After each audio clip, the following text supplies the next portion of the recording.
the thing we did for Fox Nation.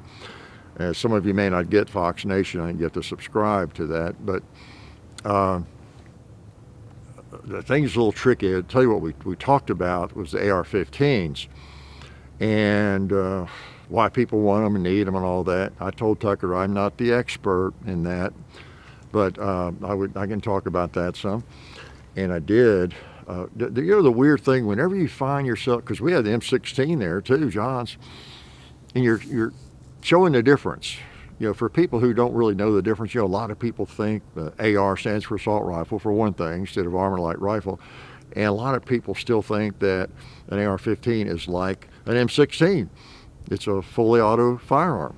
Really, it's hard to imagine that when you're in the firearms world, isn't it? But a lot of regular people, normal people, outside the firearms community, maybe some even just getting into it, they really don't know the difference. And that's one thing, I was trying to show there. And if you're not careful, if you've ever had this discussion with anybody, trying to explain that to people, and I always feel a little guilty when I'm comparing. See, this one is semi-automatic. You see, you pull the trigger once, and here's the one, you pull this one and it keeps firing till it's empty or whatever. That's the assault rifle, or that's the machine gun, the submachine gun, or whatever it is, And this is what the military uses, but this is the rifle that is so popular people have, and all that's well and good and true. But you end up, which I don't feel comfortable with, implying that the full auto firearm is evil.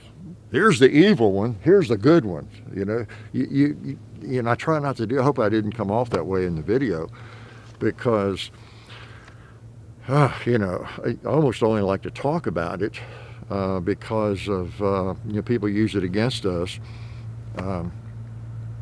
I mean, when you get right, you and I know most of it. When you get right down to it, they fire. I think I said that in the piece. That's the problem. I don't remember exactly what I did say, but guns are dangerous. All guns. This gun right here, it's potentially very dangerous, very lethal.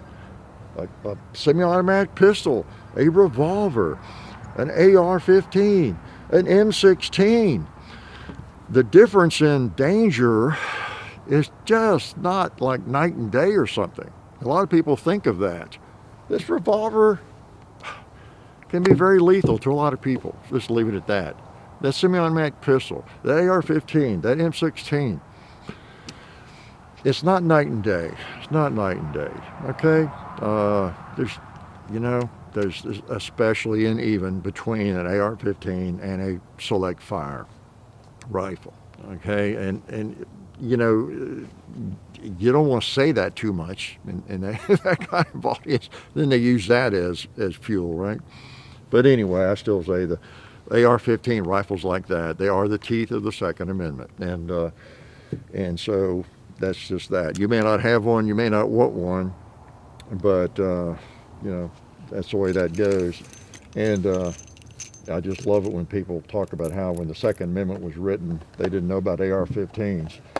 That is one of the most lame, that's the lamest argument I can think of. You always want to try to get them to talk about the First Amendment in that context, Ask them if they're still writing with a quill pen, or a manual typewriter, communication-wise, or if they maybe shouldn't be using the internet either, or computers, or phones, So, strange world when you get into those discussions. The answer is freedom, okay? I'm not hurting anybody. Leave me alone, all right? Don't need any new taxes. I pay plenty, so do you. Don't need any new regulations or restrictions on my life. I'm just fine. How about you?